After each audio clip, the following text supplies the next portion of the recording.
వేసవి సెలవులు, అంతులేని ఆటలు, మర్చిపోలేని జ్ఞాపకాలు. కానీ ఈ సందడి వెనుక మనం గమనించని ఒక నిశ్శబ్ద మృత్యువు పొంచి ఉంది.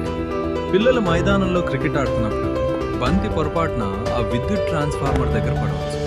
ఆ బంతిని తెచ్చే తొందరలో ఆ చిన్నారి చేతులు లైవ్ వైర్లు గుర్తుంచుకోండి.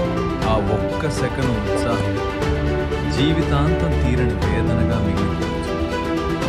ఇక డాబాల పైన గాలిపటాలు ఎగరేసేటప్పుడు దారం కరెంటు తీగలకు చిక్కుకోవచ్చు.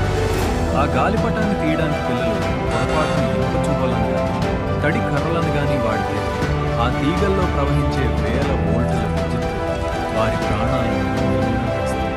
విద్యుత్ ఇప్పుడు రెండో అవకాశం. దాగుడు మూతలు ఆడుతూ పిల్లలు నిర్మానుష్యంగా ఉన్న బిల్డింగుల్లోకి వెళ్తారు. అక్కడ నేల మీద తెగిపడిన కరెంటు వైర్లు ఉండొచ్చు.